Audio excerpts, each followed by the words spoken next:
The show features adults using adult language and discussing mature topics. You have been warned. I'm going to keep singing because I unmuted. Hello, everybody. Welcome. As you can tell, we're in a jovial mood today, which might switch. We'll see. But last time on Mists of Kren's Valley, everybody was stuck in Castle Ravenloft. Hemlock was trying to sacrifice herself to be at service with Strahd to let the rest of the party free. And the rest of the party's like, no, we'll do it instead. And there's a bit of a schism going on, but it eventually ended with Nyhm and Saxton escaping the castle. Awesomely. Hemlock convincing Strahd to let Tim-Tam not only live, but also leave the castle. And those three decided to go off and try to find this ally that was told to them via fortune, while Hemlock stayed behind. And to test her loyalty to him, Strahd told her to kill Ismark, who is now in the dungeons underneath the castle, and apparently not under Strahd's influence anymore. Strahd went to go to sleep because it was daytime. Said he would check at sunset. Hemlock instead not only freed Ismark, but freed this other prisoner as well, named Emil. So this Vulpin. But instead of being like a fox, if he is a fox, he's like one of those jet black ones, and his fur is very mangled and stuff. He looks like a very outdoorsy kind of folk. Even more than most, and that's saying something. But they're in the castle. We're gonna instead go to the other group, which is most of the party, where you guys were setting up to camp on the sides of the Mount Baratok, where you had heard there was a supposed mage, a mad mage that lives in these mountains. And you're thinking this is the mage that you're looking for. But instead of finding a mage, you found this crazy Gallus character. And a Gallus, as in, like, it looks like a rooster. But his feathers are all tattered everywhere. He's got dirt all over. He's made himself like a twig thorn hat of some kind, circlet, and a bunch of these what appear to be like leafless bushes start scrambling towards you guys. They seem to be like in the ground, but they're also moving towards you at quick speeds as this Gallus laughs maniacally.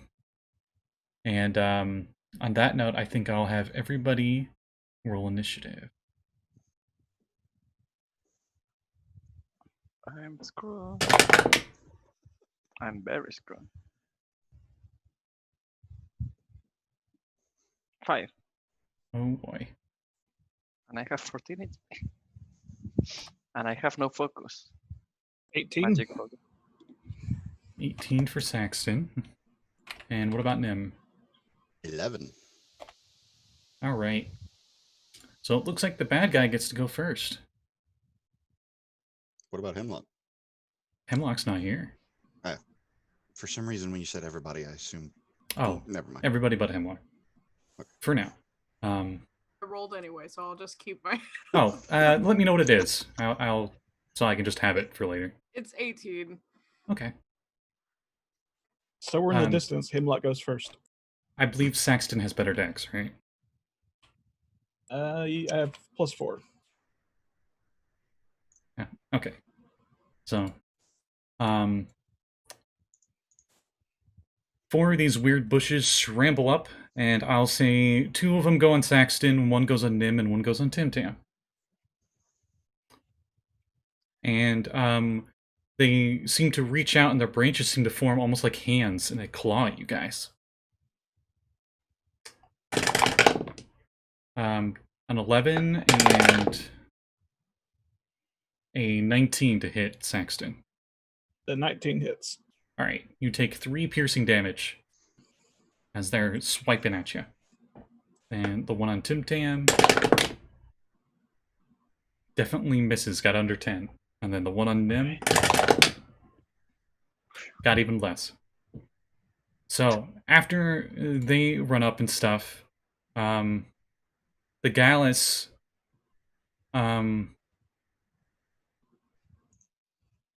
uses its bonus action, and he's carrying this bent staff.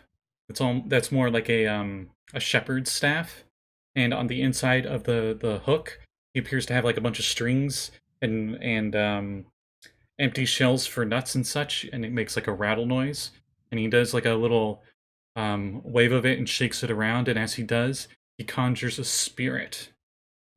And it seems to shape into the air, and you can just see in the wind as the wind seems to blow around the area. The dust seems to show the silhouette of what could only be a bear.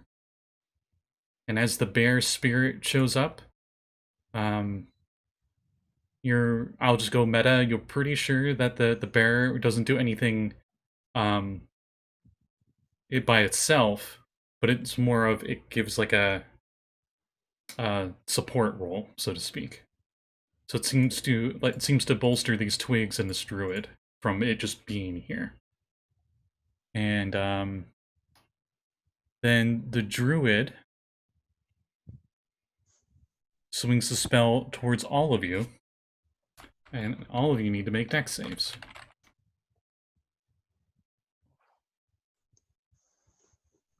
$21. That's definitely going to pass. 9. That's definitely not going to pass. 19. Okay. Oh, I should roll for them as well.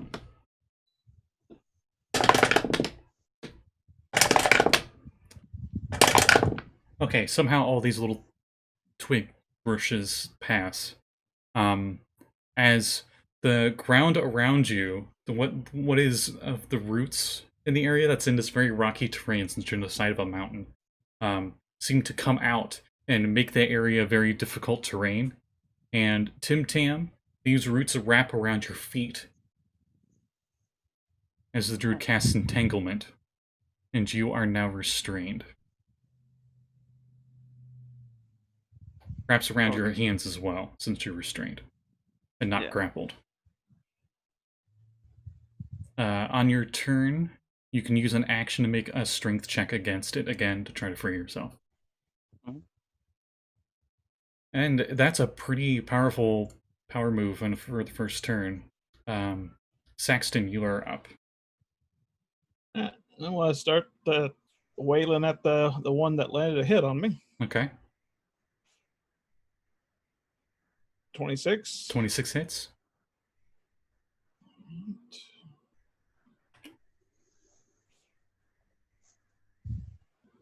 $10 damage. This tiny little bush, to your surprise, is very brittle and seems almost dry. As you strike it with whatever move you wish, I'm not sure if you're doing a punch or a kick or whatnot, the people's elbow, it splinters into a bunch of tiny little pieces, utterly destroyed as you strike it. Instead of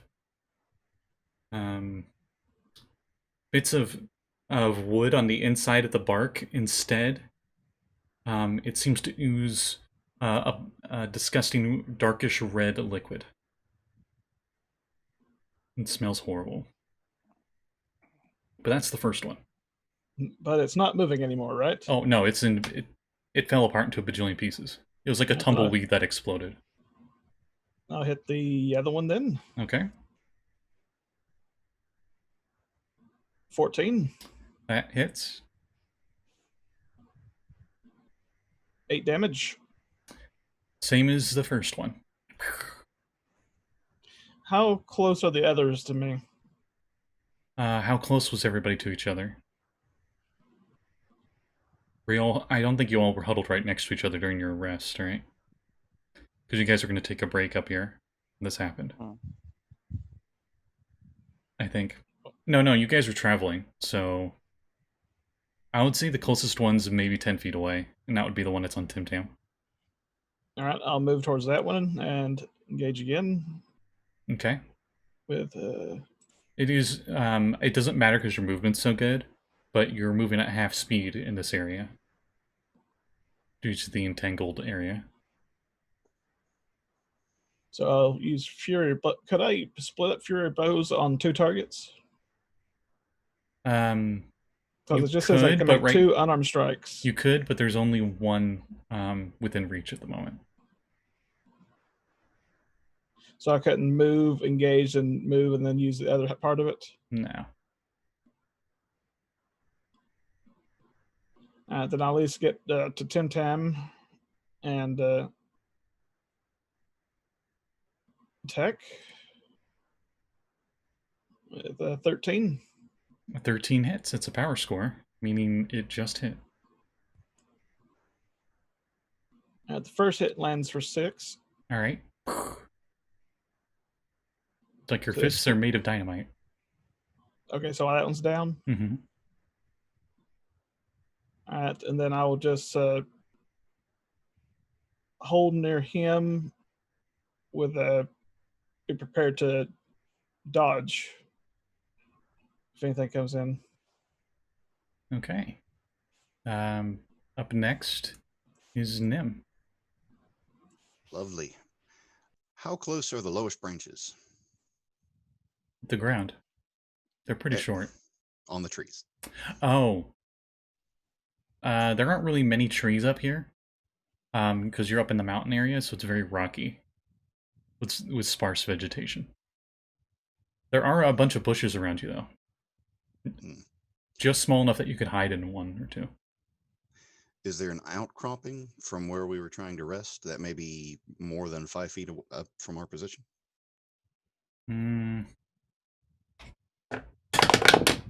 Unfortunately not.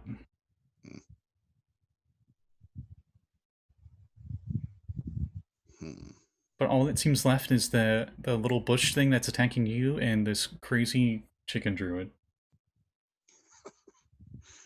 Okay. Well, if I move, is that going to create an attack of opportunity for the twigs? Yes, and you're also in difficult terrain, so your movement is halved. Does that include a jump? Yes.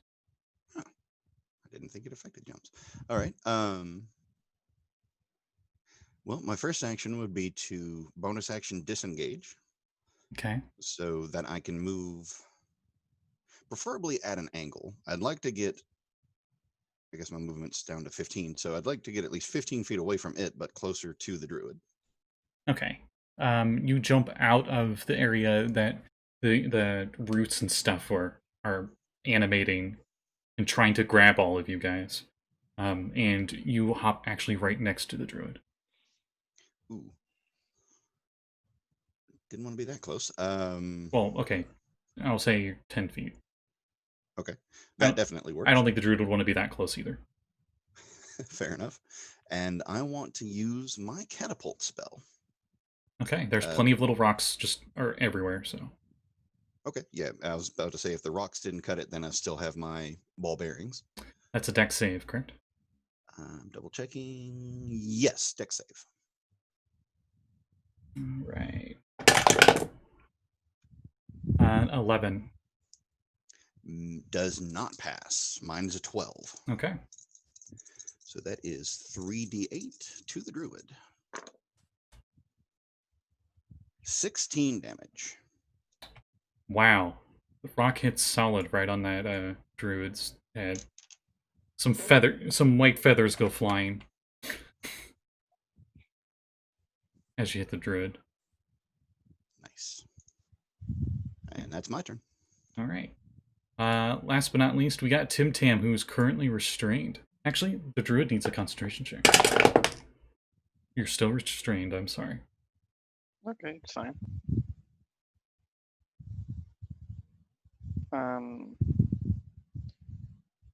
So your movement is 0, and the only action you can take is to try to break free. oh, then I am more than restrained. I mean the basic restraint. Yeah, there's grappled and then there's restrained.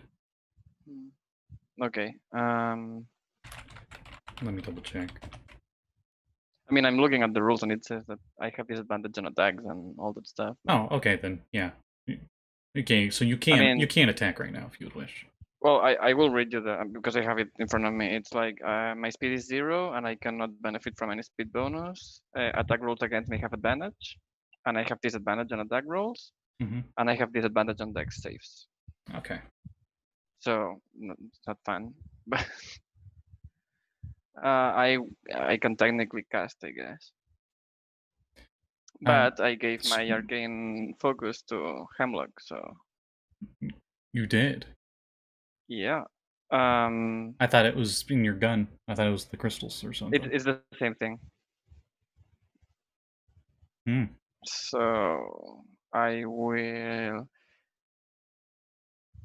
try at least to hold on to the because I'm 14 HP left. So I will try to hold to that little doll that Hemlock gave me.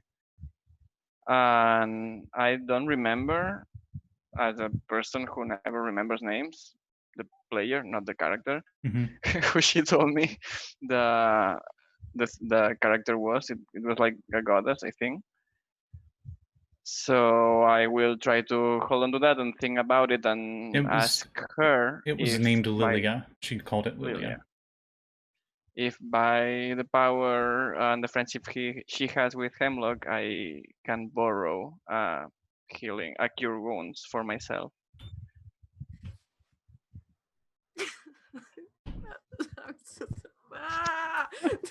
Hemlock.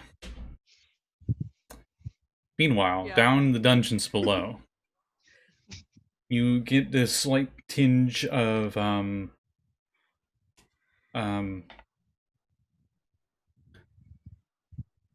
emotion. You don't get any words from this, but you just have this feeling that your friends, or at least one of your friends, is in great danger, and they would greatly need your support, and they're wondering if you could help. I believe that your Warlock abilities let you switch out some things, right, with your allies. Oh yeah.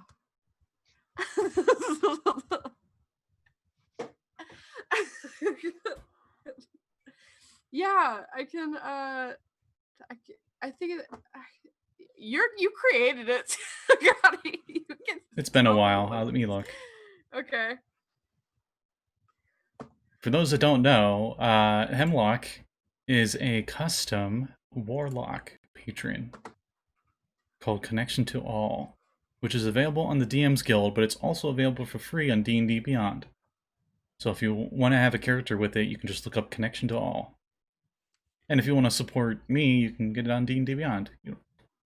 Or not D&D Beyond, DM's Guild. You don't have to, but it would be appreciated. Let's see. Currently 5th level.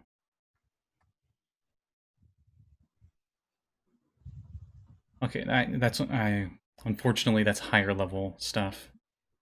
Well, come on, you know Lilia. What? If somebody was in need and he's holding the doll. Right now he's sharing proficiencies with skills with you though.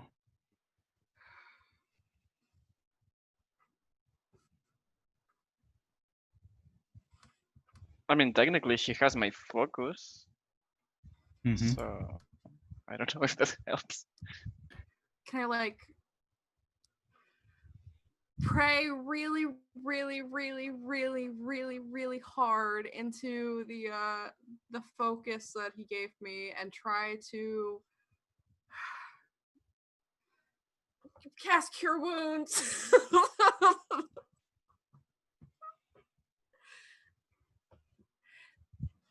Give me an Arcana check.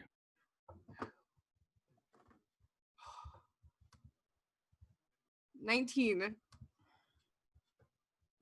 Roll for Cure Wounds.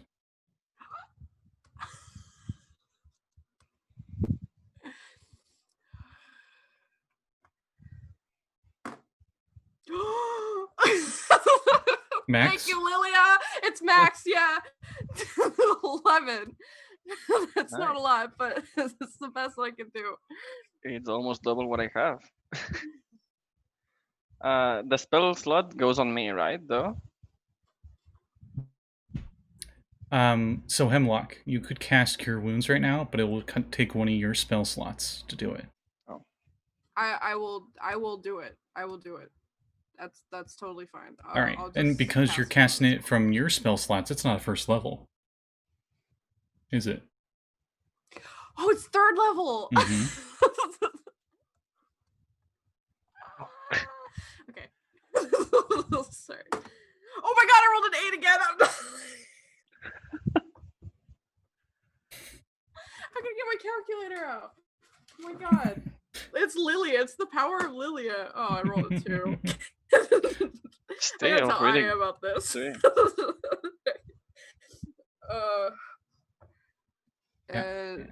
I'm thinking of the thing you get at 6th level. You get 21 hit points back. Okay. Total, right? Mhm. Total, yeah. With the okay. Sweet. Back on the game. Okay. Thank you, Lilia. I gotta tell Aya. As you cast the spell, you do like what every female character in Kingdom Hearts does, where they always like put a hand to their chest like this. And as you do that, you cast the spell, and you open your hand, and in your hand is a dried up twig and a Corvum feather. Oh. And Tim-Tam, way back in the mountains, on Mount Baratok, you feel warmth. You feel a tiny little hand touch your shoulder. And as it touches your shoulder, that warmth spreads to the rest of your body, and you heal that amount. Thank you, Lilia. Thank you, Hemlock. I say quietly. And I would say that's your action, at least. Yeah. That's so awesome. This is the best. Okay. Actually, I think that'd be a good spot to go to Hemlock. So, Hemlock, you are currently I'm not tearing up. I'm fine. You are currently still in the jails, in the dungeon. Mm-hmm. And you go to do that, and after that happens, Ismark like puts his hand on your shoulder, and he's like, "Is everything all right?" I think my friends need me, and I think I made a mistake. Then we should get out of here as soon as possible. I say, I'm sorry about Arena. I was gonna stay after I let you guys out. I was gonna stay and try to find her, but I don't. If what you're saying and what he says is true, then I don't think that there's any hope for her. I'm so sorry.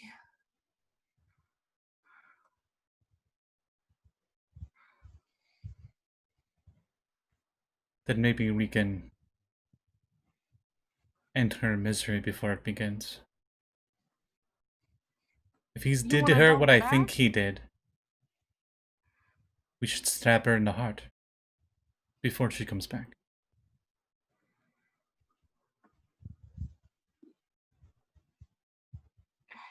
Ismark, I'm not gonna. It's I'm that. not gonna try to. It's that, or she'll become a vampire herself. I'm not trying to sugarcoat anything. And she'll try to kill us.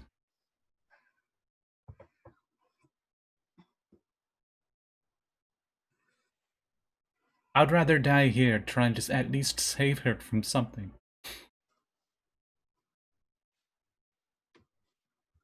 Then, wait, what is that? And he like looks over, and you notice in the jail, in one of the jails, one of the ones that they weren't in, there seems to be a glow in the water. Okay, I am a curious raccoon, and I run over to it. The door is locked. I am proficient in Tinker's tools. Can I pick the lock? Sure. Are you proficient in sleight of hand? Yes, I am. Then there you go. Sleight of hand check. Okay. Oh, a 23. You stare at it hard enough that it just opens. I'm Jill Valentine. Oh. Yeah, you Jill Valentine the lock. No check needed, just a little animation of you opening it with the lock. Okay, cool. And you Maybe I won't die. don't jinx yourself. You walk inside and you see a glowing blade beneath the water in the back of the cell.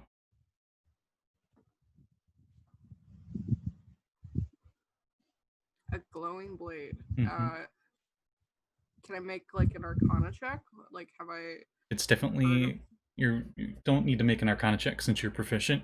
It is definitely a magical weapon. Something that you have not seen in these lands since you've appeared here. Oh. Maybe it's something really hard to find. Oh. It might be useful against everything here. Okay. I'll take it. Maybe not for a warlock, but I mean. Well, she can try.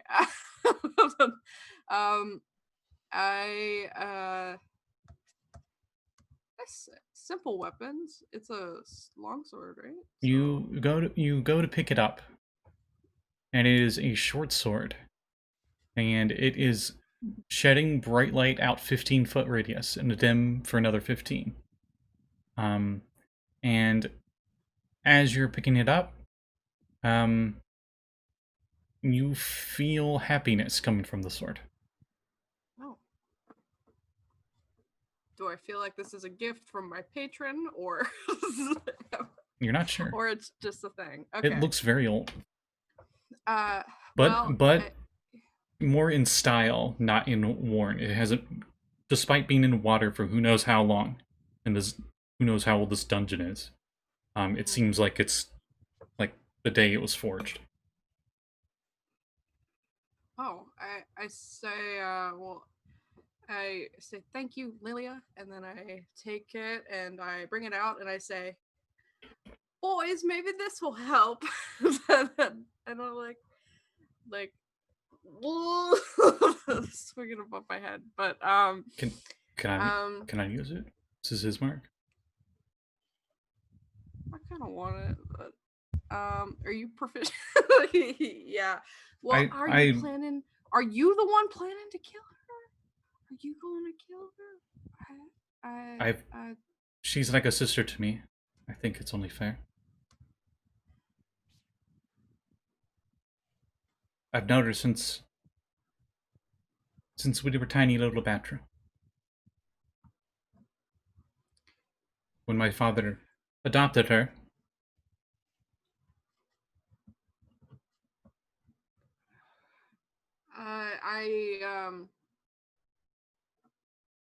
I can use this though. It's fine. And he goes over to like a rotted table that's like floating in the water, and he rips off the leg. No, here you go. I just, it's the coolest thing I've seen.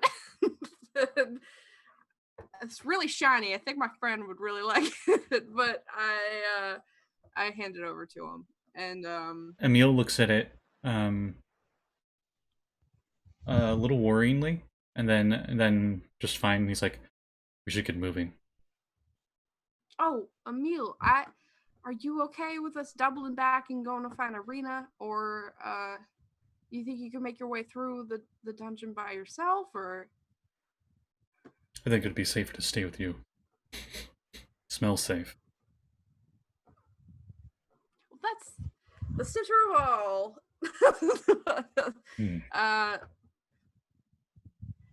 So, yeah, so I double back and try to find Arena, because I would probably know that Strahd is sleeping or whatever, and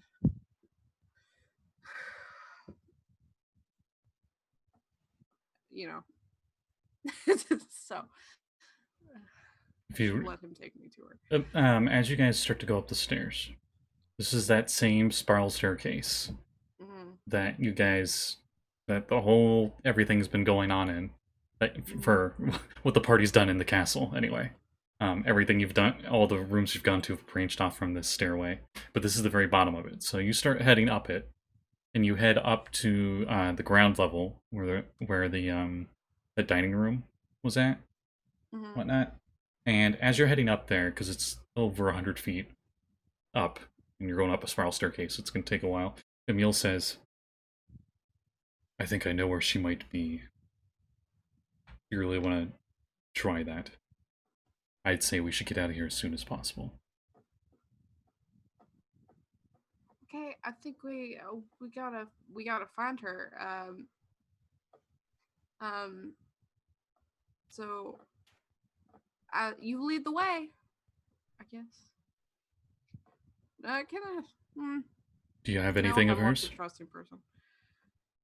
Do I have anything of hers? Is Mark mine? Is Mark mine? No. Do I have anything of hers? Well, she might be in the crypts then. That's where he keeps his brides. The way that he talked about her, she seemed pretty important to him. So, do you think he would put her in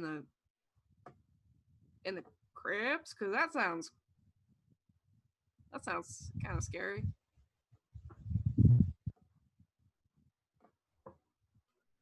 Well, that's where the rest of his wives are. I assume she's the next bride, yes? Nismark says, yes. Seems that's why he was pursuing her this whole time. Okay, let's go to the crypts then. I'm not scared. I'm perfectly fine. Let's go. You're scared. I can smell it on you. I'm not. Anyway. We'll go back to the beginning of initiative, and we're back to everybody else that's in the middle of action. So, the twig thing, the one that's left, scoots over to Tim-Tam. It would have scooted over to Nyhm, but it's in difficult terrain, and it can only reach Tim-Tam at the moment. So it has advantage on attacking you. I'm next to Tim-Tam, so does it go within my area opportunity? No, it makes sure it's like a flank, like the opposite side. Coward! With advantage, I'm pretty sure 22 would hit Tim-Tam.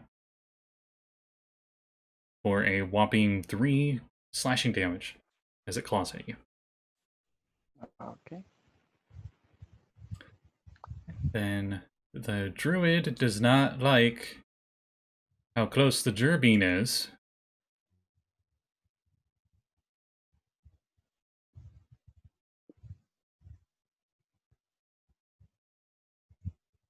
And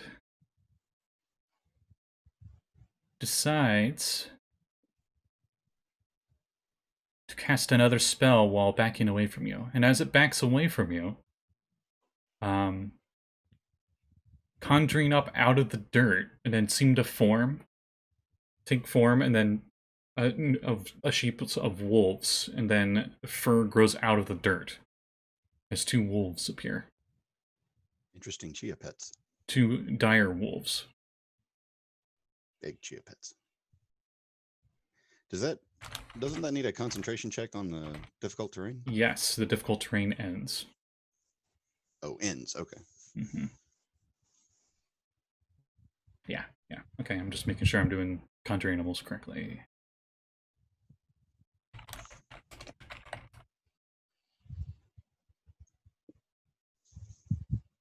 And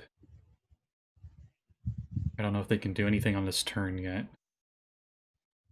I'm kind of screwed if they do. Oh, well, they normally get their own initiative, and usually we just go summon things are right after the summoner. So, the 2 dire wolves run up. One goes after Nyhm, and the other one goes after Saxton. Actually, no, it'd make more sense they stay together. Both of them go after Nyhm. And because they're together, they have pack tactics, giving them advantage. A dirty 20 for the first attack. And higher for the second attack. So I need 2 strength saving throws from Nyhm. All right.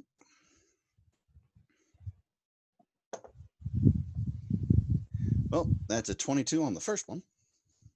Wow, that's a really good strength save. Indeed. And a 19 on the second one. Wow, okay. You aren't knocked prone, which is good.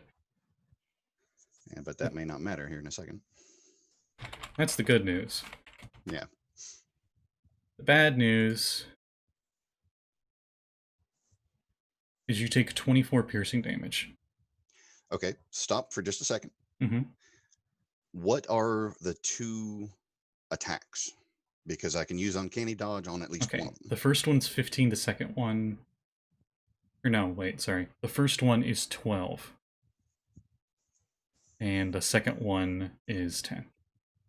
Wait, did I do that right? No, I didn't. I already forgot their strength modifier. Okay. First attack, 12 piercing. Second attack, 10 piercing. So it was 22, not 24. Okay. And yeah, I can only use my reaction once. So... You can use it on one of those 2 attacks if you want. Right. So if I take the 12 down, that makes it a total of 16 damage. Mm-hmm. Whew. Okay, yeah, I'll use my Uncanny Dodge for that one. All right. Then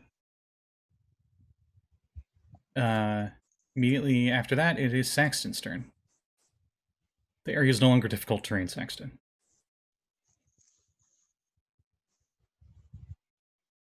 Okay. What am I within immediate striking range of the stick that's on Tim-Tam? You could easily get to it now. All right, then I will smack that one. I will stomp that one out of existence. All right, you move 10 feet over. Roll to hit.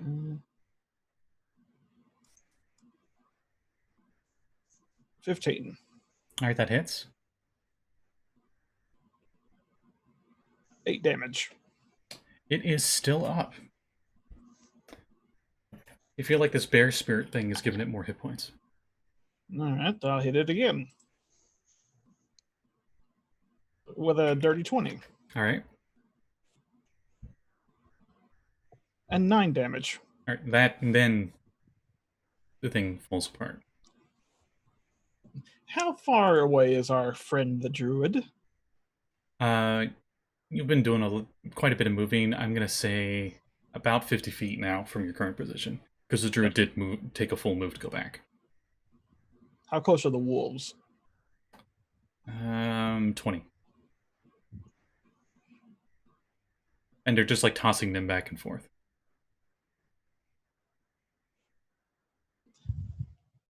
They're large size wolves.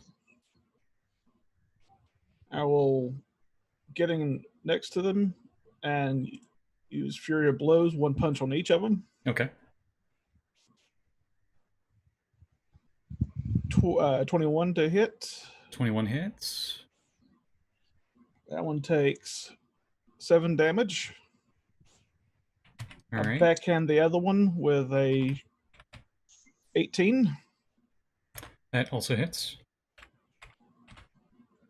And they take 7 damage. All right. And then I move back.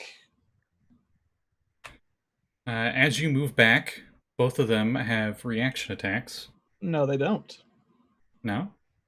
No, because I use my bonus action, Fury of Blows, so they can't react or take an action against me.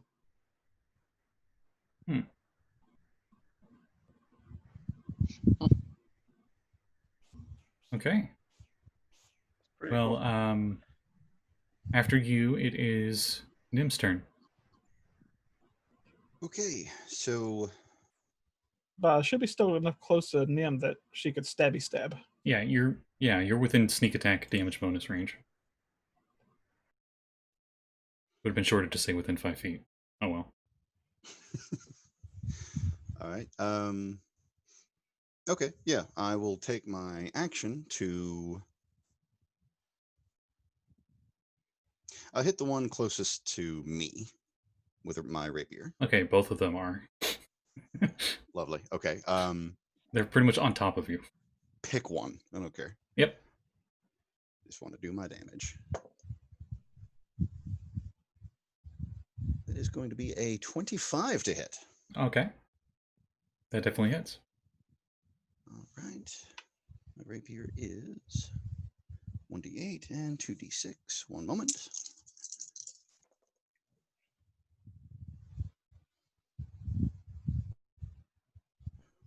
$14. Piercing or slashing or piercing? Slashing. Okay. And Good. for my Good stab in the chest. lovely. For my bonus action, however, I am going to disengage. And I'm going to move back my entire movement away from the wolves and away from the druid. All right. You're about 10 feet away from Tim-Tam. And there's nothing around Tim-Tam anymore, right? Correct. Besides rocks and dead twigs everywhere. Okay. Then that should save me. And the gross liquid that was coming out of him. Lovely. Luckily, it's not like Evil Dead amount. So, that's fine. After Nyhm, it is Tim-Tam's turn. Okay, so Tim-Tam, you feel like you that's- can use that little doll as a makeshift arcane focus. okay, very good. Also, to make sure, there's the druid and the bear. The bear, you just see like the silhouette of one as like the wind's going and the dust is blowing. The bear's not actually there. There's no stats for it. It's just like an ability the druid has that's going on. And then there's the wolf. There, yeah. Right now, there is a druid that is really far away from you. He's about 60 feet away, down the mountain. Okay. And about 30 feet away are these two horse-sized wolves that he summoned. Okay. Is there a way for, I mean, that a 15-foot cone could get the two wolves and not Saxton? Yeah, sure. Okay, then I will throw my turret near the wolves. Okay. So it's Tim-Tam, but instead of faintly glowing blue on the crack, it glows orange, and it will make a flamethrower Ooh. thing. So they have to make dex saves. Dex saves. 8 and 15. So one passes, one misses, and it's 15 fire damage, or half if they pass. Okay, so 7 if they pass. Yeah. All right. Well, wolves are pretty beat up now, and a little bit on fire. So that's my thing. Okay.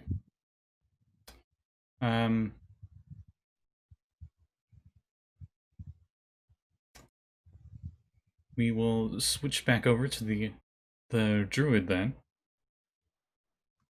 The druids kind of like they're like kind of chewing on one of their wings, like kind of like chewing nails nervously equivalent. That druid is getting real small. And the druid casts a spell, and all of its feathers turn into pine cone pieces as it casts bark skin.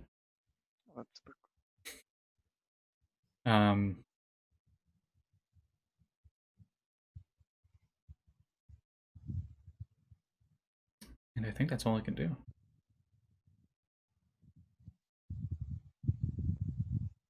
Yep, that's all it does. So the wolves,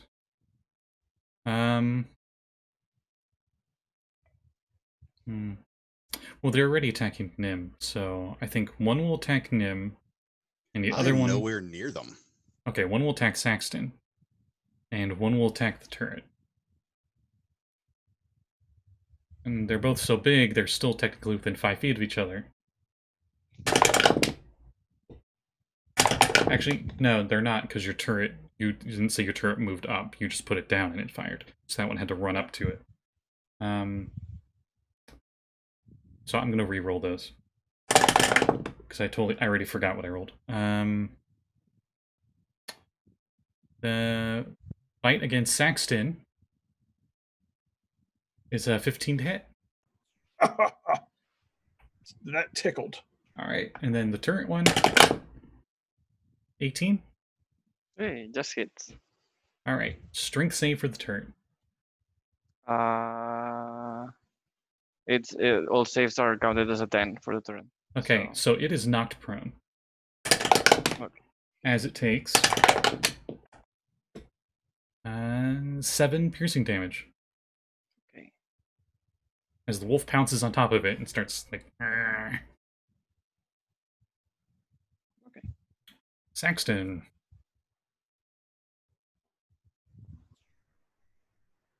Well, I'm about to make me a fur coat out of this thing, so I start throwing some lefts and rights at it. Alright.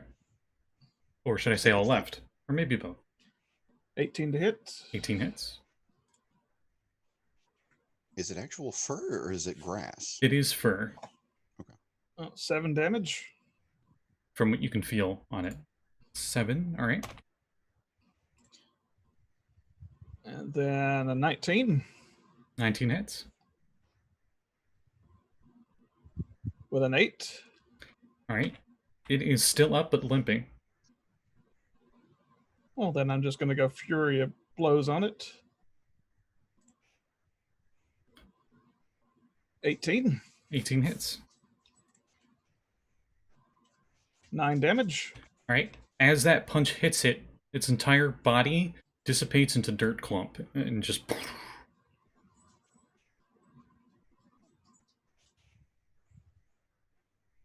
Okay. Is the other wolf within striking range for the other blow? It is not, because it ran up to the turret, which is at least 30 feet away. And how far is our little friend down that mountain now? 30 feet away from you. And I'm going to get up between his face. All right. And take a dodge action. You've already used your action for the punches and stuff.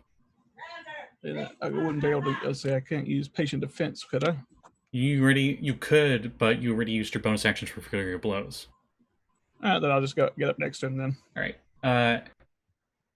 Okay. Then after you, it is Nym's turn. Okay, so how close is the latest wolf to me? 10 feet. 10, 15 feet. Okay, perfect. So then I don't have to use my bonus action to disengage. So I'm going to chuck a dagger at it. All right. Technically, you have an ally because the turret. Are you within the first... Yeah, screw it. Yeah, you get your sneak attack damage. Oh, lovely. Well, I was going to say you might not be in the first range increment for it, but if you moved up 5 feet, you would be, so it's whatever. Okay. But yeah, I have to see if it hits first.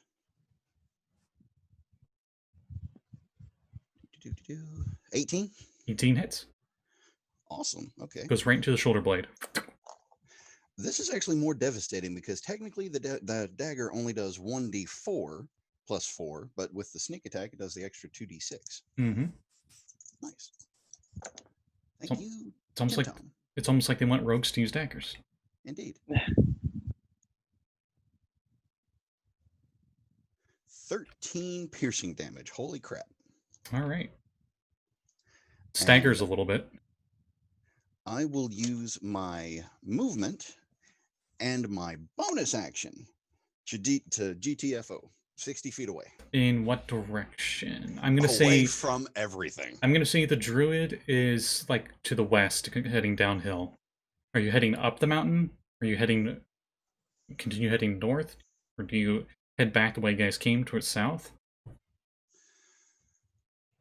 The wolf is in front of me. Is it towards the druid? No, it's towards the turret. So it's facing the opposite direction of the druid. Then, yeah, I'll just go up the mountain, away from everything. Okay. How much movement was that then? That, for my bonus action and my full movement, that's a total of 60 feet. All right. So hop, hop, hop, hop, hop, hop. Up the mountain you go. Rocks roll down and fall on each time you land somewhere. Get another Any spring. pebbles? And then it is Tim-Tam's turn. Okay, so did the wolf die? It did not. Okay, then let's start with the turret. It is currently Flaming. prone. Can it use the cone attack still? Yes. Actually, yeah. That doesn't affect the cone Then- attack at all. So, deck save Then- for the wolf. Yeah. 10 would fail. Okay, it takes 6 fire damage. All right. It is still up. So its Okay, fur and is I... its fur is on fire. Oh, nice. And I will grab the Lilia's doll and say, by the power of friendship, fire is mine to command, and throw Scorching Ray to the druid thing. As you shoot the scorching ray, it is a pink hue. Is that? The flame is a pink magenta-like hue. Oh, that's super cute. Okay, first one is 11. 11 misses. Okay, second one is much better one. It's 17. 17 hits. Okay. So that's 6 fire damage. All right. As it gets hit by the pink flame, it mixes with the normal colored reddish-orange flames from your turret, and the dire wolf howls in pain. And as it howls, it just seemingly I mean, suddenly I was shooting at ceases? the druid though. You were shooting at the druid. Okay. Yeah, sorry. Yeah, 17 to hit it was. Okay. You do hit, and that was 6 fire damage, right? Yeah. All right. You hit his tail feathers. Okay, and the third one.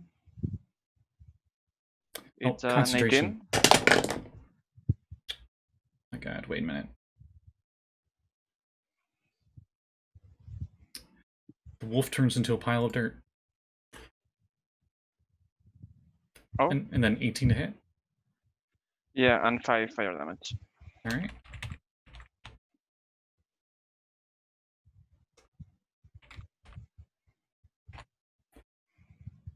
Okay. So then Wouldn't he have to roll for concentration on his bark skin too? no. I don't think so. If he did, then his wolf shouldn't have been there. Because it's a up to It's a super druid, it's fine. Well, whoops. The Oopsie. bark skin's gone. And the wolf's gone. Anyway, so whatever. And that's my turn. Alright.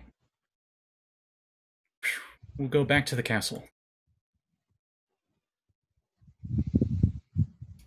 As you reach the ground floor, the castle. Let me pull up your map. Meh. Dora, we need the map. Alright. Oh no, I got that song in my You're welcome. The map. So, you head up, and then you're in this grand hall. And you can see these big double doors that are still cracked open, I'm pretty sure. And inside you can see it's the dining hall that Nyhm mentioned before. Mm. There's no lights or anything up here. And Emil, instead of leading you there, leads out towards the more center of the castle. And I'll be right back. You break.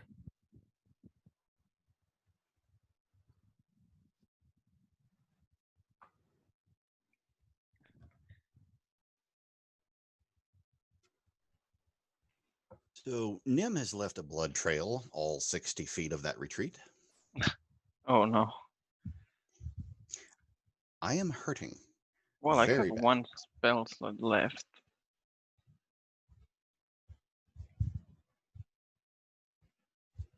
Yeah, I am hurting big time. The uncanny dodge literally just saved my life. I mean, yeah, we weren't ready at all for this fight, by the way. Nope. We were trying to hunker down to get a short rest to begin with. I was like, yeah, I'm gonna give Hemlock the stuff. That's gonna be super good. I ran out of the castle fight, and I'm like, yeah, nice. Could ever possibly go wrong? Everything goes wrong.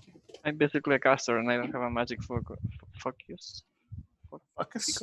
Focus.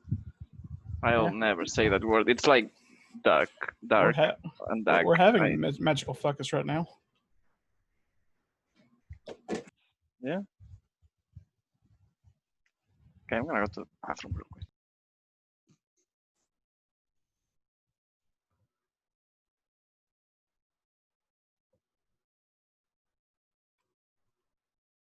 What did I miss? Tim-Tam, going for a break. Oh, okay. Alright, so where was I? Right. Castle.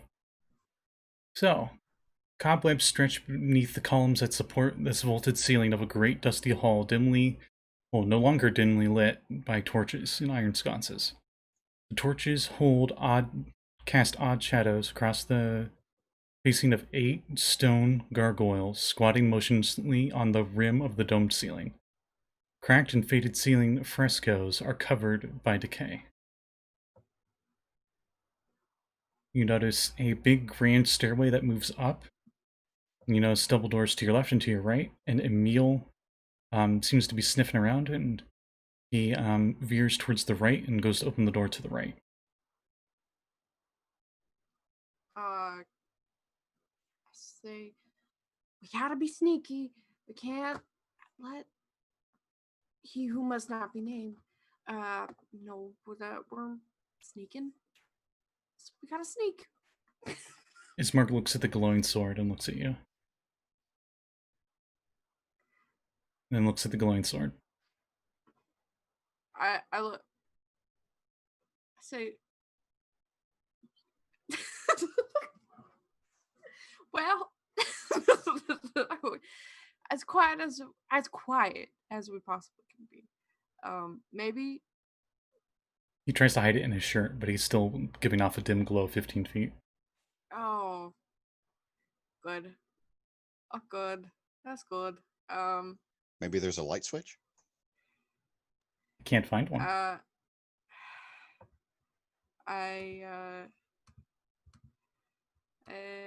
don't have the need to be. Oh no, that would not work.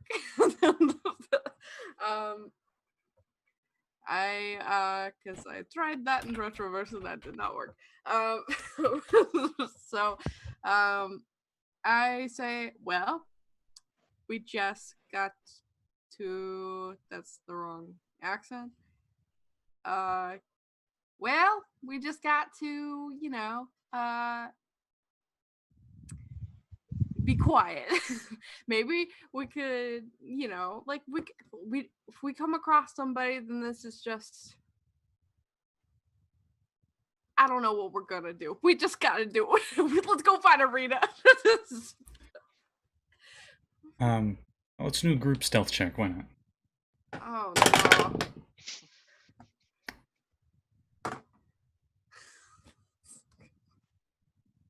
Oh, I have advantage because I'm a Mapach. Lucky you. 21. Okay. Oh. Okay, Oh. so Ismark got a nat 1. So 2 on his stealth check. And Emil gets down on all fours. And he stays low to the ground. Being very weirdly animalistic. As he continues sniffing around.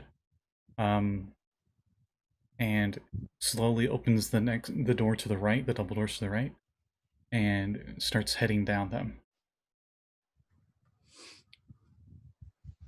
And then I'm sure that the fact that he's acting like a wolf is not going to come and bite me in the butt.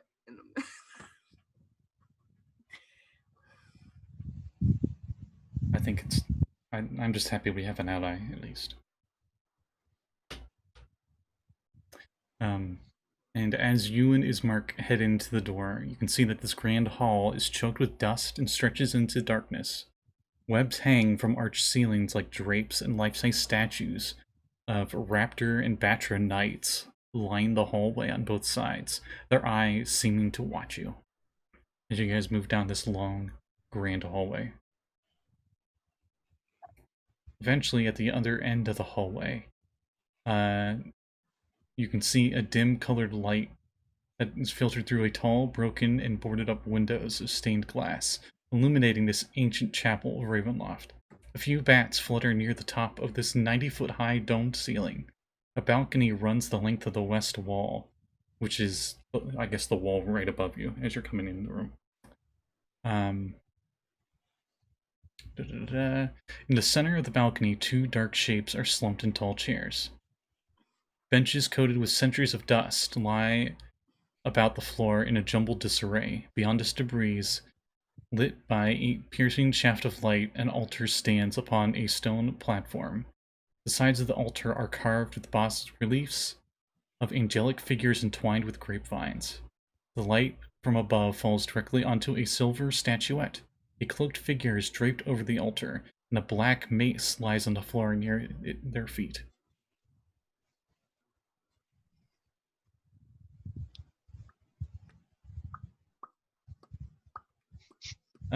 Emil's nose sniffs towards that direction.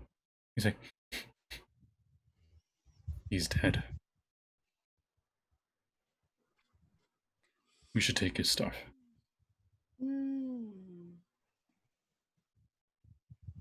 Well, stay here. And he gets up on two legs again, and he moves quietly over towards the body. He takes a random piece of one of the benches, and he pokes the body, and it doesn't do anything. And then he just tosses it aside, and you hear the wood just clunk, clunk, clunk, clunk onto the ground. And he goes over and he picks up the black mace this guy had. And as he picks up the black mace, he you can see that the mace's heads are all birdfolk skulls, and their curved beaks are like the spikes on the mace. It's a very foreboding and ominous looking mace. Yeah, I would say. And he puts it into his the belt loop of what little clothes he does have, and he moves the corpse and flips it over.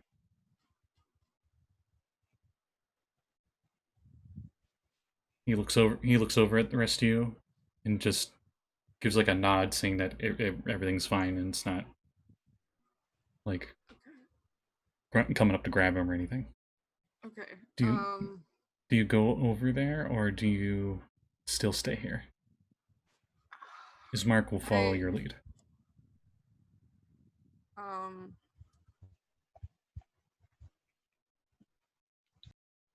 I go over there. I'm gonna go over there.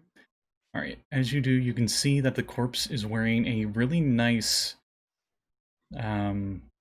black cloak embroidered with gold thread. I think it might be worth a pretty penny, to say the least. Wearing a suit of chainmail as well.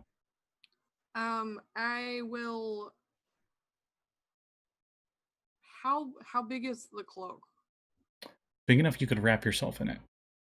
Myself? Yes, Or, and this is a Batra corpse.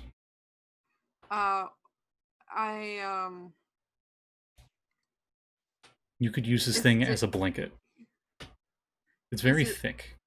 Does it seem like it's magical or no? Not that you can see. Okay. However, the body itself looks like it got burned or something. Pretty bad. Like all the fur's gone off it. Like the fur's all singed off. Okay, we should leave. You look over at this statuette, the silver statuette. And it appears to be a Batra wearing like cleric robes with like a very short cleric hat. It's got like a flat top to it, and they just have both paws out like this, both claws, I should say. No paws. Bats have paws. Like it's gonna hold something like a sword, but it's very tiny. It's 12-inch tall statuette. I ask Emil if, do you think, this is the way, or are we just visiting, or? No, down there. And he points over on the west wall where you guys came from, and you see that there's another spiral stairway opening, and it seems to head downwards only. Well, I will take the context clues that this man was burned by putting whatever on that altar, and I will take the cloak off of him, and I will give it to Emil, and I will say, this might fetch a pretty penny for you once you get out of here, if you need it. He sniffs it and looks at you, shrugs and keeps it, puts it on. Yeah. Okay. Good. Good. I say, well. Give me an insight check. Okay. Oh man, I got out of this insight. 15. You haven't seen any daylight since you've arrived in these strange lands of Kren's Valley. But for some reason, there's light emanating from the windows, and it's casting down on this little statuette. You're thinking that this statuette might not be evil. Oh. Huh. In fact, you can see on the little statuette, excuse me, you can see a symbol of a wing with a moon's crescent and 3 stars on it, which you recognize as the god Titan. Domains are graven night.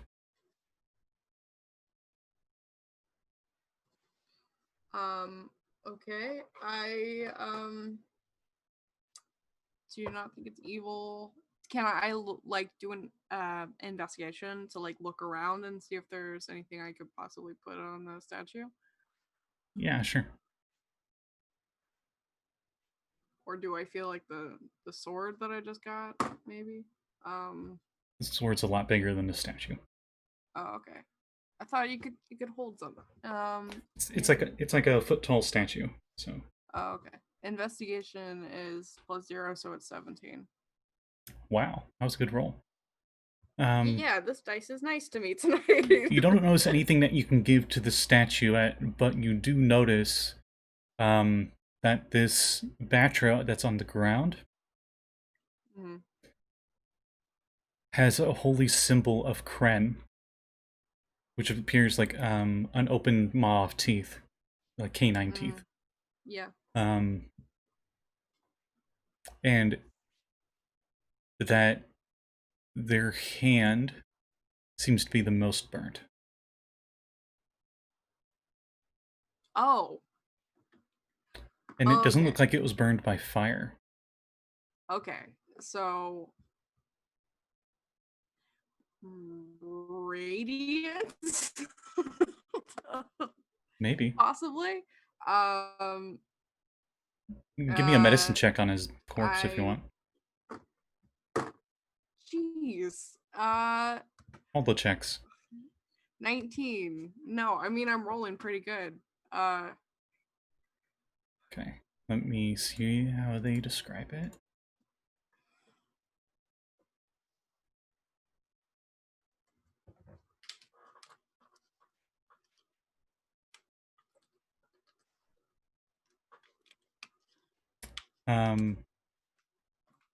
It definitely does not look like he was burned by fire or by acid, but something burned him immensely, and greatly.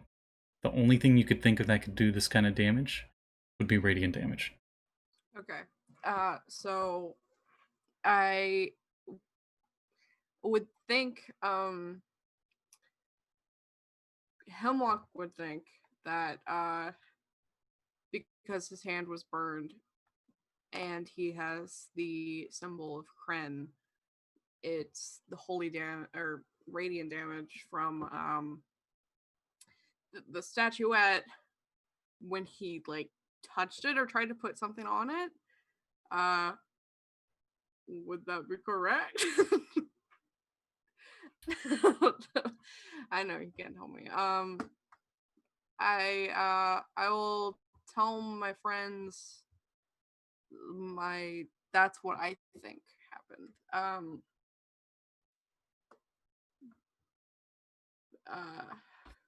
See if they have any insight for me, if they believe that's true or not. Insight checks.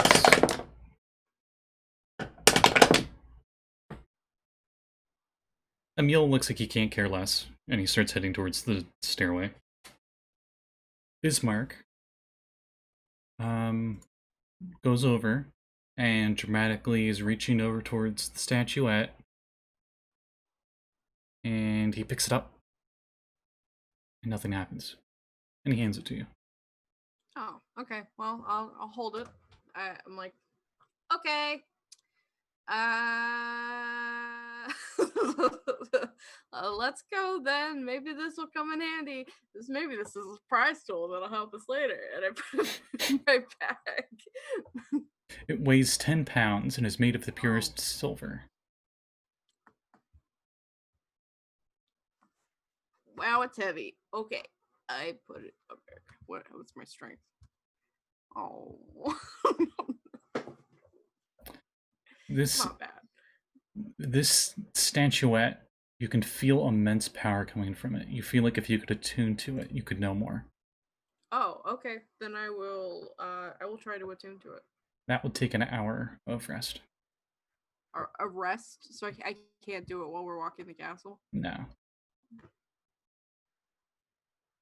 Well, we gotta find Arena and Strahd's sleeping, so I guess I will save that for later.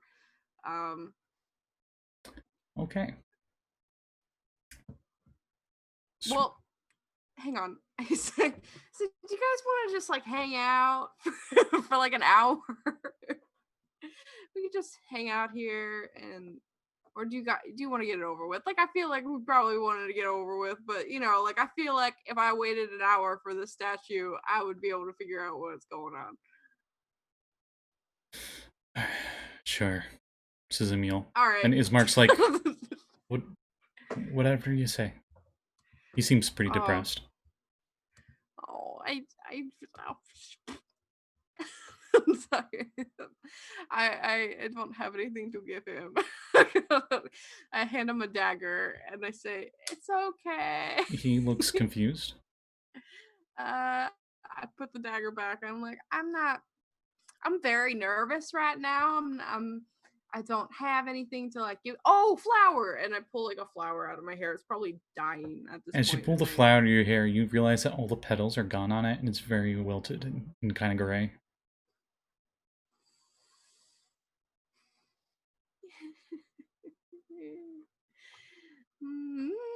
Meanwhile, still offer it to him. Meanwhile, the other group, you guys are in combat, right? Yeah, maybe. Yeah, I want to try to talk to the druid. Yeah, okay. What do you want to say? All right. I do not appreciate people annoying me when I'm trying to take a nap. I don't know who you are or what your problem is, nor do I really care, but right now you have two options. We continue fighting because for some reason you feel like need to pick the fight with strangers unprovoked, or you stand down and we talk about what exactly your problem is. Because I will rip your spine out of your ass if you choose option 1.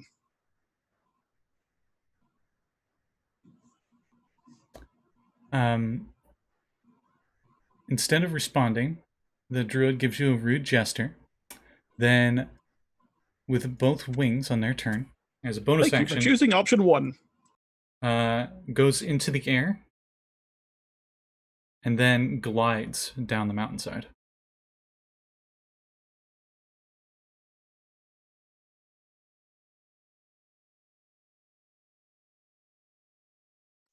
Technically, that's option 3. Away from you, everybody. How badly hurt does he look? Let's see.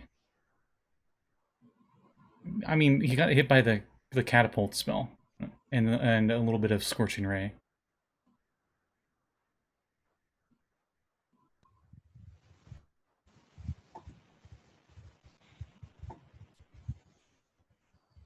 He will remember that.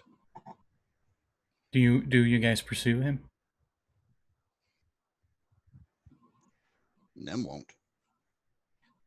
I'll go back and check on Tim-Tam and Tim-Tam. Yeah, no, I and will. Tom-Tim. I am fine. I will go to Nyhm. And I mean, Nym's apparently. I mean, she's apparently hurt, right? Yeah. Since you guys are not in combat anymore, you're not in initiative. So. Okay. Cool. I need to use some bandages. I mean, you're like bleeding and stuff, right? Yes. Okay, so I will go there, holding the doll I'm growingly attached to. Since you're not pursuing, you see the druid glide into the woods and disappear into the trees. Sorry. And then you're holding the doll. I'm sorry to interrupt. Okay, no, it's fine, it's fine. And I will, God, I'm so bad with names. Give me a second. Lilia. Oh. I'm awful at names. I will, yeah, hold on to it and say, Lilia. Name's also Hemlock's friend, and you can use me as a vessel to heal her. And I will cast Cure Wounds level 1 for 12 max damage, max healing. Max damage. Love I'm going to heal you to death. You cast 12 it. HP. You cast it and nothing happens. Oh, then you don't get the 12 HP. Oh, crap.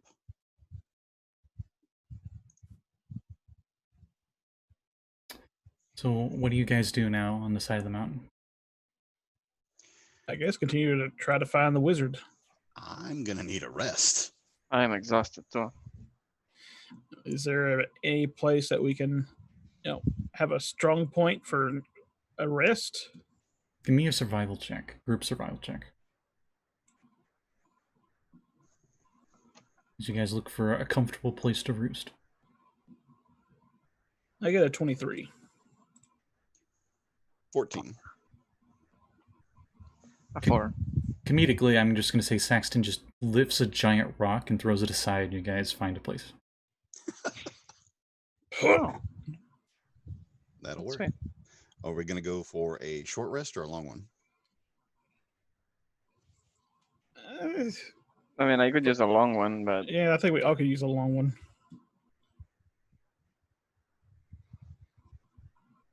What time of day is it? It's probably about noon, maybe. You don't know. There's no sun. It's all gray clouds here. It's definitely in the middle of the day, though. Well, I wouldn't have any problem setting up camp and calling it a day. Yeah, and Nyhm hasn't slept at all, or ate, in like 36 hours.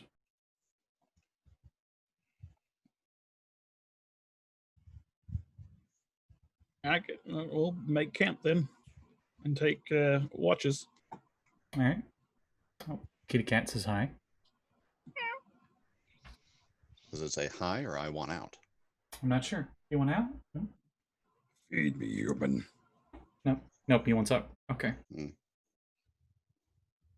So who's going on watch and when? I'm gonna need a full 8. So, So, if anything, I would take last watch. So Nym's out. Well, actually, if we're going to be sleeping through the night, it's going to be longer than 8 hours anyway. You'll be sleeping through the day, technically.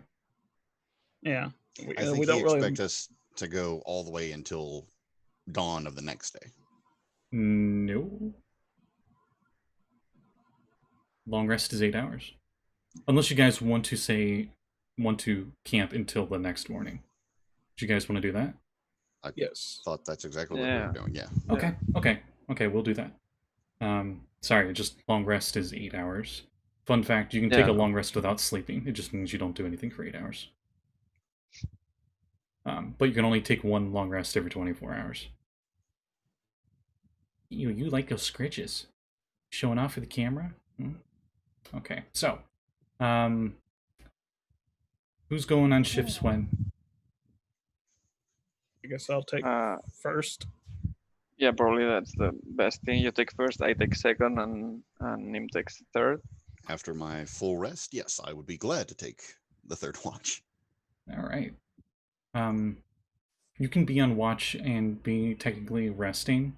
Yeah. It's just if you run into something while watching, if you do anything, you're no longer resting. Don't scratch your nose. Hence needing the full 8 hours. Meaning I have no to, skill like, checks point out that or hiking yelling and saying things don't count as something. Like if you're sitting at the fire and you're like whittling and making like arrows or something, you know, I count that as rest. Just leave the flamethrower at the entrance. But if you're trying to do like advanced calculus or something, that's not really rest, at least not mentally. Well, I'm not used to Pythagorean theorem. Anyway, so since Saxton's first, give me a perception check. All right, let's see. Yeah.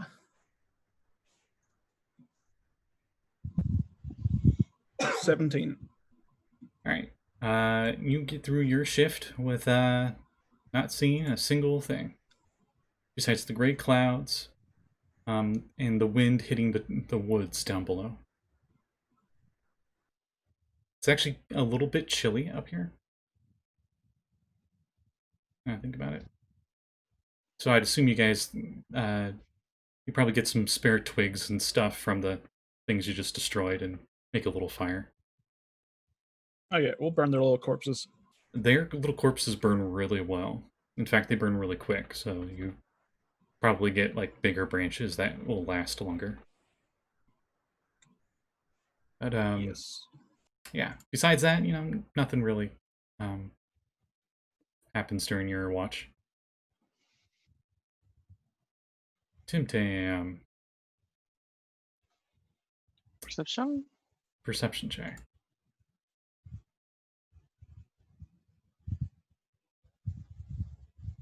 $15. All right. You're on watch for about an hour. It's probably getting into late afternoon now. You feel like if you were back home, you would be the sun would start to be turning more of an orange, maybe starting to head towards the horizon, but not really there yet. But all that's in the sky here is gray clouds, and you can see further up the mountain, maybe a few hundred feet. There seems to be just like you think that's where the clouds are at. The clouds seem really low here in these lands.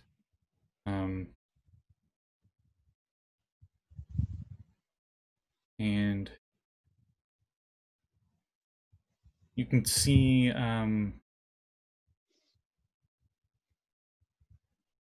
that even wolves seem to avoid this area. You haven't seen any wolves or anything. You probably saw like a single goat in the distance. Oh. But besides that, it was actually pretty quiet around here. You might hear a howl way in the distance. But dark thunder clouds start to come in, and it makes it a bit darker here than normal. So it's like almost like a nighttime sky as it starts to rain a bit.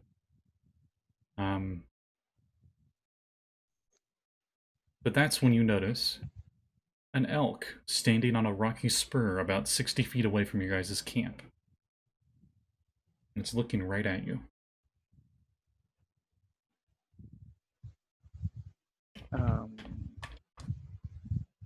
Animal elk or anthro elk? Animal. Okay. I'm not even wise enough to know that that's not how elks behave. So Before you can think about it too much, it suddenly assumes the form of a Strig owl in tattered black robes. His feathers are long black and streaked with gray, and his eyes crackle with eldritch power as he looks at you and starts moving towards you. His wings in the air, and he starts seeming like he's casting spells as he moves towards you. And with that, we'll roll initiative. Roll initiative. Do you get a short rest now. 18. Same with Saxton and Tim-Tam. How many of my hit die can I use for a short rest? As many as you want. You can only recover half of your hit dice every long rest, though. Okay, that's fine. I just need to figure out what my dice are. So I'll let you guys get your short rest stuff first before initiative.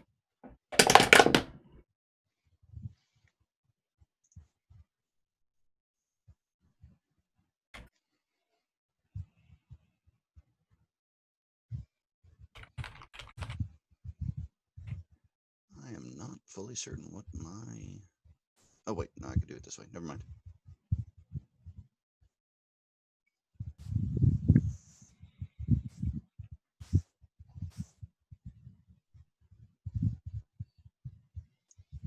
Remind me again how that's calculated. So you use your hit die and you roll it, and you add your con modifier on top of it for every dice you roll.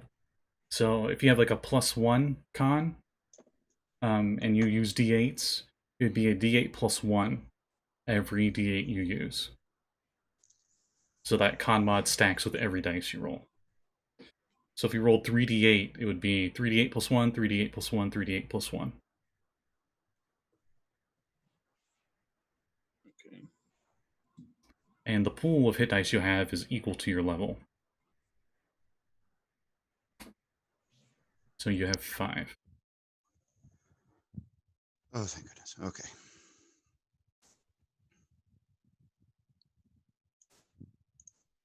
I'm good. Had to use all of mine, but I'm good.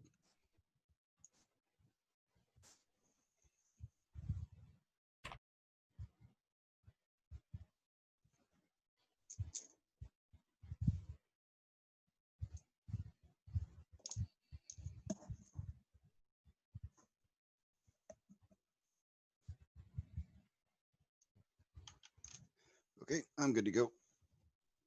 Oh, right, initiative. Right. 18. Made up for that 5, eh? 15? You got 15 as well, Saxon? Or you got 15? Yes. Okay. 19. 19 for Nyhm. You all rolled really well. So, Tim-Tam, since you are on watch,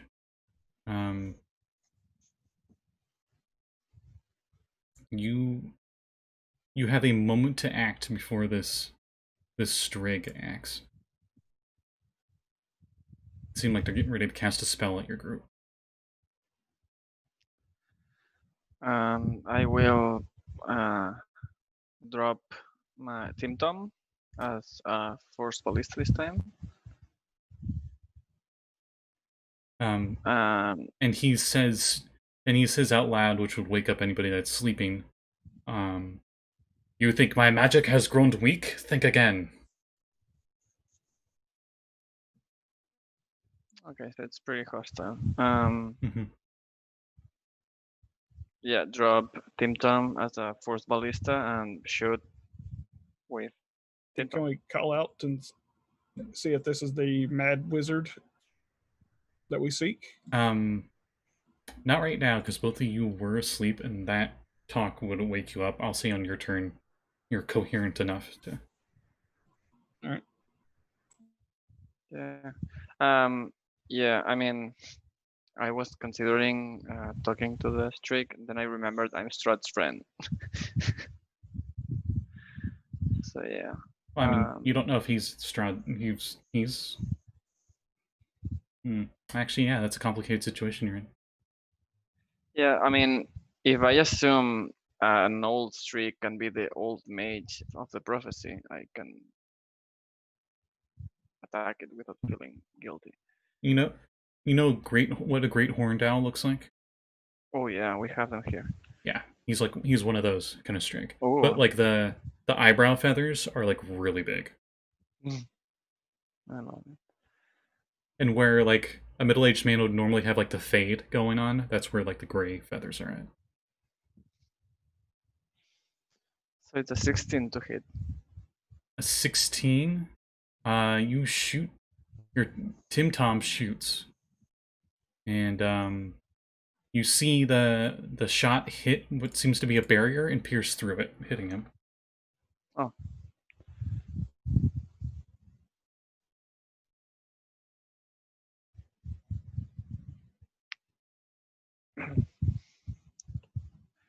Uh, 5 force damage and gets pushed back 5 feet. Okay. Didn't look like he liked that at all. What did he say, by the way? He said, and I quote,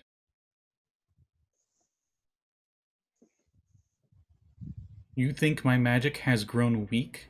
Think again." And I will reply, and you think Tim-Tam wasn't ready for you? Think again.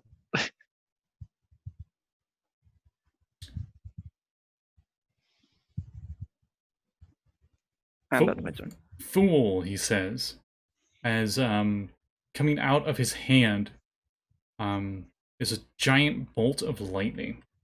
Oh, okay. The biggest bolt of lightning you've ever seen.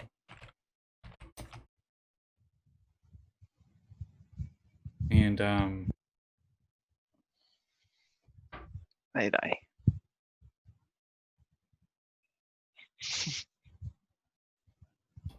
Tim-Tam needs a dexterity save. Okay. So I reread the turret rules, and it's a plain D20 every time it has to do a check. Okay. That helps a lot. So it's a 6. Alright. So it definitely does not make the check. As lightning hits it, and the lightning arcs off of it and heads towards you. Oh. And I need you to make a dexterity saving throw. I'm not much better than... Nope. That's a 5. Alright. Nyhm and Saxton need to roll dexterity checks at disadvantage because you were prone. But I have advantage on dex saves. So that cancels out. Right.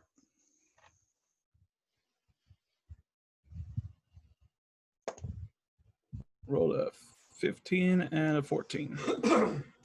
Alright, and then Nyhm. 25. Alright. 14 and a 15, like adding the bonus? Wait a minute. If you're proficient in dex saves, you don't take disadvantage? No, you still do. No, I mean, yeah. But I mean, if you set the rolls, or you set the rolls and the dex bonus. Yeah, was that 14 total with all your modifiers? Or is that just a 14 on your dice?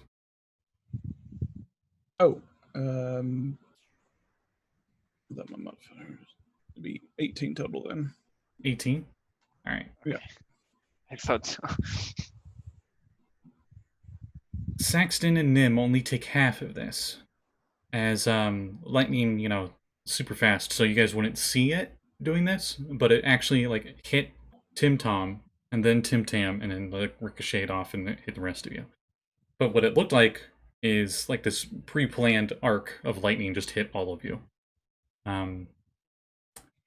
Those of you that did not pass take 52 lightning damage. 52. Okay, so Tim-Tam explodes, and I am at 0. Alright, so you are at 0 HP. And those of you that passed take half of that, which is 26 lightning.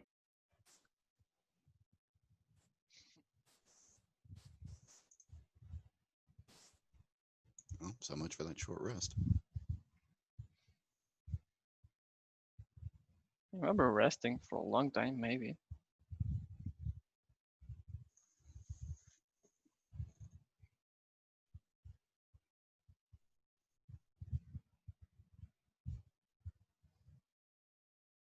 Alright. So that was the Mad Mage's turn. And we loop back yes. around to the actual initiative, because that was the surprise round, so to speak. Nyhm, you are first and prone. What were you going to say, Mav? Nothing.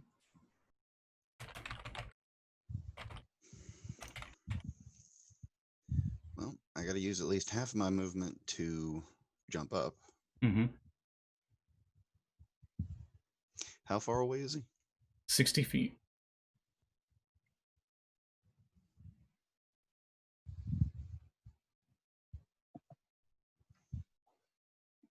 The smoke from the lightning still emanating off of the digit of his finger.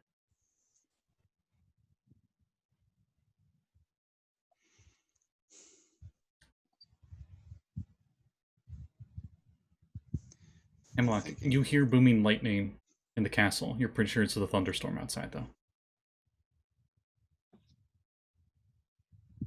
Feel a disturbance in the forest, though. Yes. Yes, you do.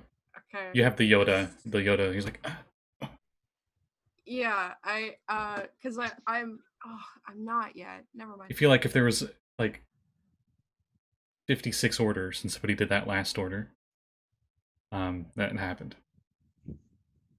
Isn't that right? 55. Something like that, yeah. Wasn't it order 56? It's order 66. 66, sorry. My bad. I have failed as a nerd. Yes. It's whatever. okay. It's whatever. Anyway, so back to Nyhm. Screw it. You spent half your move to get up.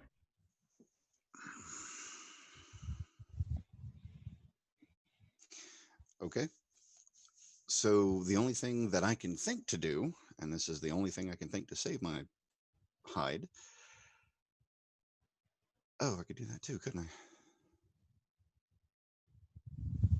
I will use the remainder of my movement to move away from the mage or the wizard. All right. So that's 15 feet away from the 60 feet. So that's what, 85? If you're using everything to move, yes. No, not everything, just the remainder of my movement. Took half my move to get up, and I still had 15 feet. Yeah. Okay. So that'd be 75 feet away. 75. What did I think? 85. Sorry. I thought you said you moved 85. I was like, wait, what? No. All right. No.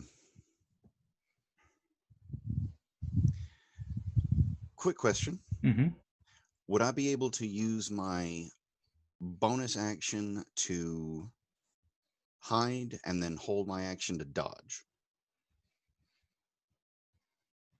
Technically, I don't think you can, but I will let you. Okay. Then I do exactly that. I want to immediately go into stealth anywhere I can. Stealth check. Wonderful. I will absolutely take a stealth check. 29. Alright. You squeeze into a tiny little crevice between a few rocks.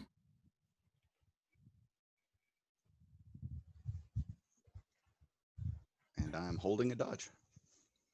Alright. Your little Jerbeen heart going at 90 miles an hour. But you can just dodge. I don't think you need to hold it. Well, dodge is 'Cause an it's your- action. Normally. Yeah, but it takes the whole action. Mm-hmm. So you're dodging the whole turn. Yeah.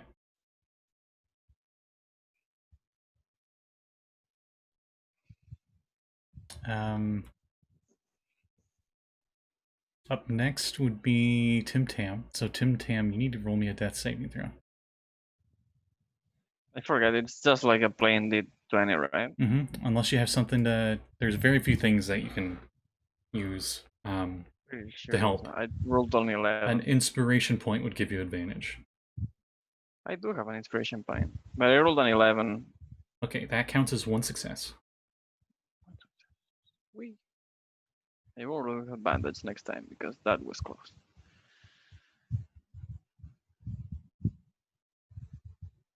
Okay. Tim-Tam. Everything is dark. You just hear ringing in your ears. You don't see anything, you don't smell anything, you don't really feel anything. Besides, like, pain and numbness from the shock of that lightning hitting you. For just a brief moment, you think you heard Nyhm say something, but it's very muffled and in the distance. And that's your turn. Yeah. After you, it is Saxton's turn. All right. Well, first I'll get up, Alright, that's half your move. unfloof my feathers from the shock, and go out to the cave entrance, seeing Tim-Tam knocked out, and the wizard. I'll get on top of him and hold a dodge and call out to the wizard to hold his fire. We seek counsel with the mad mage in this region. We come in peace. You come in peace? I saw you come from the castle. You are agents of Strahd. No, we escaped him. We need help to fight him and free our friend. Liar. I'll lower my arms to my side and say, I swear to you, we're here to find you to help us. I can't trust you. Can you really trust anyone in this area? Then why did you seek me? Because we had our fortunes told, and it mentioned to seek you out in the north, and that's why we ventured here.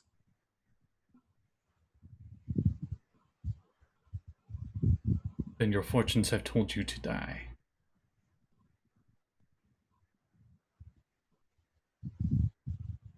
And on his turn,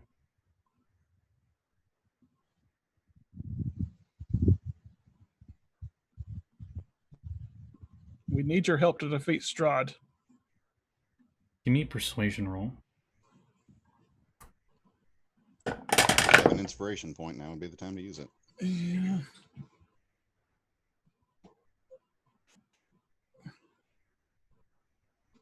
$19.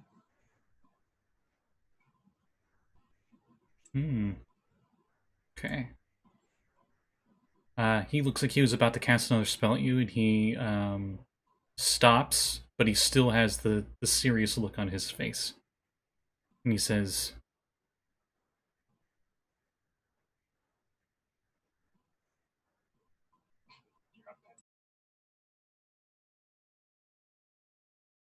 look for the white tree.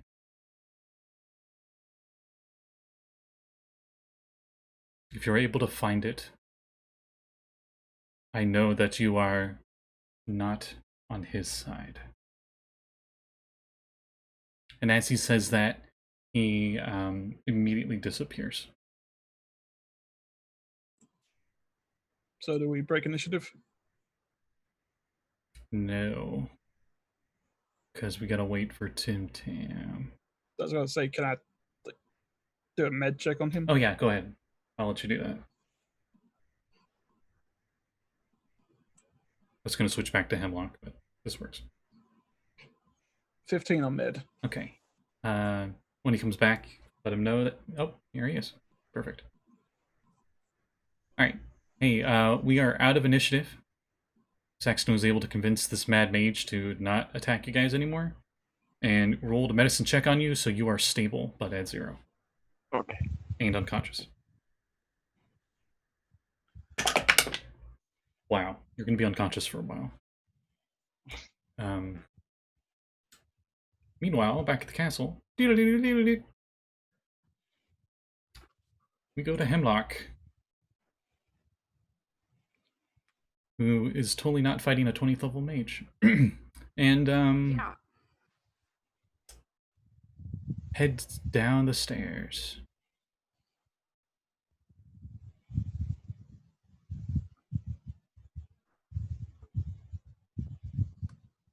Let's see. I do have a little description for you. The large flagstones of the spiraling staircase lead down around a 25-foot wide stone core. The cobwebs fill the staircase, make it difficult to see even the ceiling. Heavy beams sag overhead from centuries of supporting weight. As you start heading down these stairs, with Emil in front of you. Did I? Oh, right. You were gonna take a rest. What kind of? You're gonna take a short rest, or? An hour. So a short rest, I guess. All right.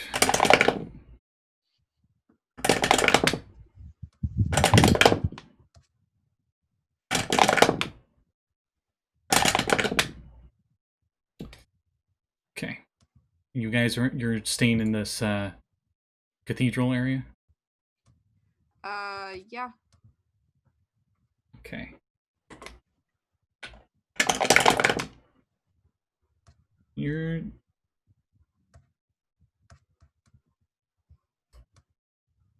in here, and I like to think Emil is the one keeping watch as Mark just goes to sit down, and he's just down. He looks exhausted and just barely there. I'm gonna roll some hit dice for him because he is not doing great.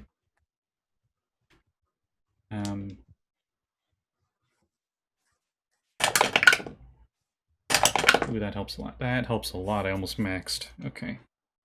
So he looks like he is very tired as he's just sitting there with the sword. And Emil is guarding where you guys came when Emil notices something and he signals you guys that something's coming. And he attempts to hide. Okay. If he attempts to hide, I will cast invisibility on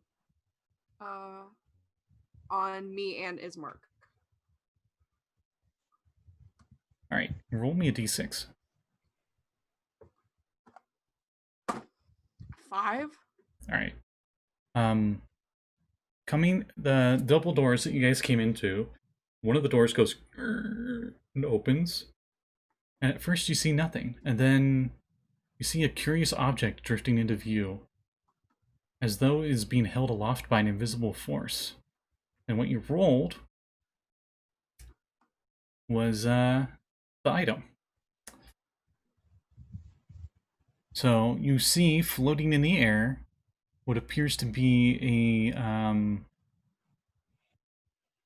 a silver platter, and on top of it is what appears to be like a dinner bell made of crystal. Oh. As it just seems to move in, almost like somebody's holding it, but they're not there. Oh. Okay. I just keep perfectly still, and I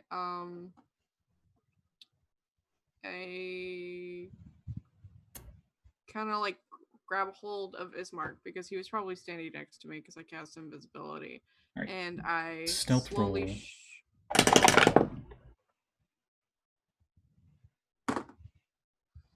Oh, advantage. 16. All right. You notice as you're holding him that even though he and the sword is invisible, the sword's light is not. And the area that he's in is glowing. I forgot about the damn sword. Though both of you are not visible. Okay. It just seems like there's just a random light source coming from here. There's not even like a shape of the sword present. Okay. But whatever this floating silver platter is with the dinner bell, it doesn't seem to notice or care. It just like stands at the door for a moment, and then goes off to its left, and you can see another flight of stairs that leads upwards, and it starts going that way. Is that where we were headed? Nope. It's not.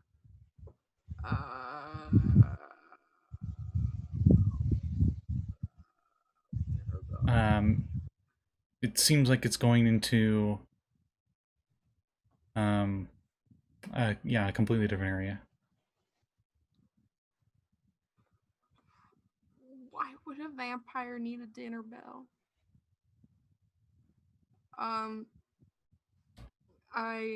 Do you guys continue your rest?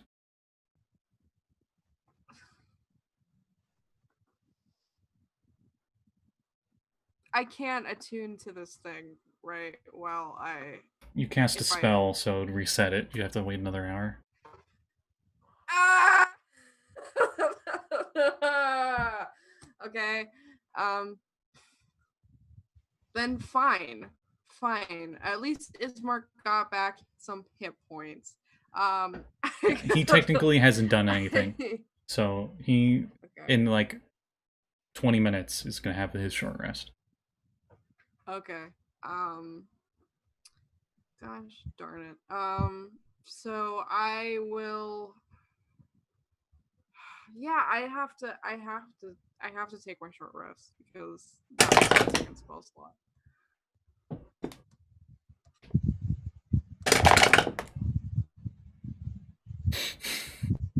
Ten minutes later, that same silver dish comes back. Do you do anything? God, how long are we in for? Actually, wait. Let me. You know what? No, I'm not gonna roll random because it got literally the same counter again. So I'm just gonna say it's the same one. Well, I stopped concentrating on the invisibility. Yeah. Because, so I'm just gonna shove Ismark in like a tiny space so that he can like hang out in, and like, oh, I will disguise myself as Escher and just like, man, it's a very fine day we're having here, and that's what I do. The silver plate walks over towards you with the bell, and as it does. Why did I do that? I gotta wait. All right, cool, whatever, it's fine.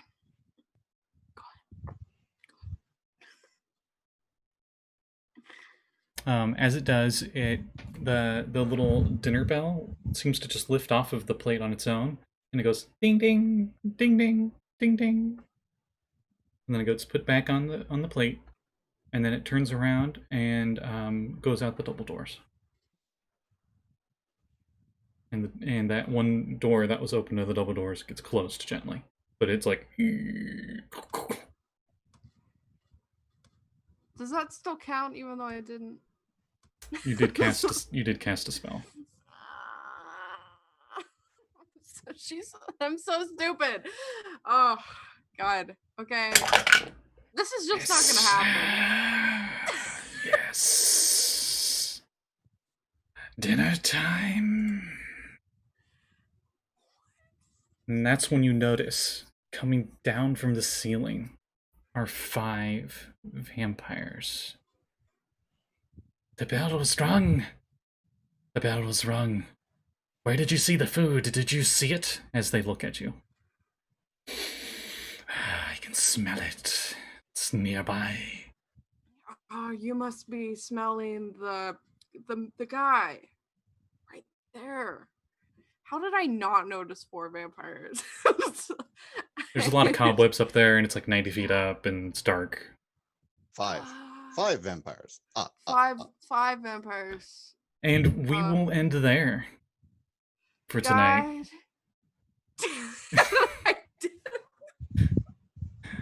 The metal dice of doom have struck again. Oh. Did I lose everybody? I think I just lost everybody. Oh? No. No? Okay. Oh. You all Hear froze you. for a moment. Anyway, so we're ending there. Plugs. We'll start with Hemlock.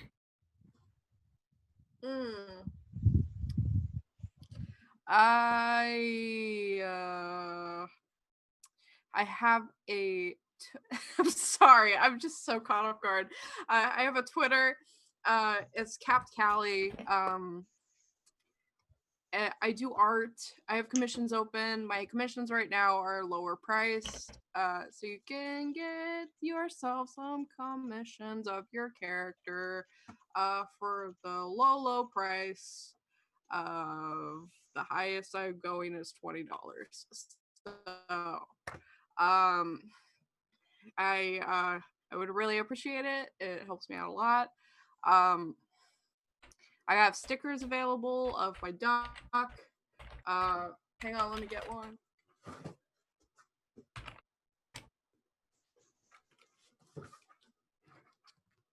Yeah. My duck Winston. And my character Airly, who I've talked about several times, has punched Strahd Zarevich in the neck.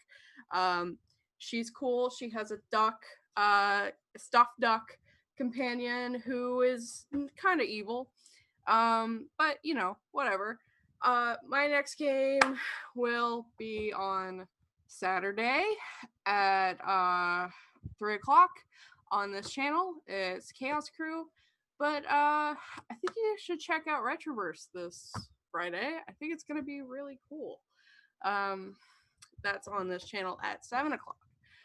But anyway, that's it for me. All right, and Tim-Tam, aka Lluis. Check out my Twitter and my Patreon. I'm an artist, so I do art in a drawing form, and I don't know, I do like the retroverse art and all that kind of stuff. So I think it's. I mean, you can check it out and see if you like it. That's it. All right.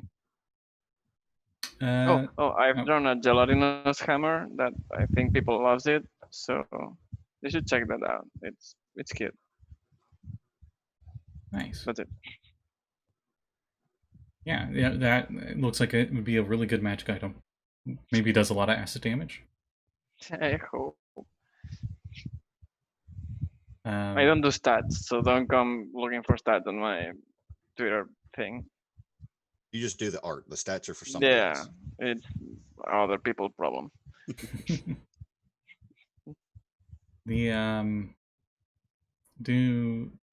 Does Saxton have any plugs? Send more booze. Duly noted. and does Nyhm have any plugs? I actually have 2 this time that I thought of. Oh. The first one is for a Thursday night game that my friend Jesse is actually running. It's a dark matter game called The Quest for the Quantum Rose. I believe he's going to be putting up the episodes soon on YouTube. You're currently on Castbox as well. Yes. I think he still has to do the intro and outro and all the good stuff to add some flavor.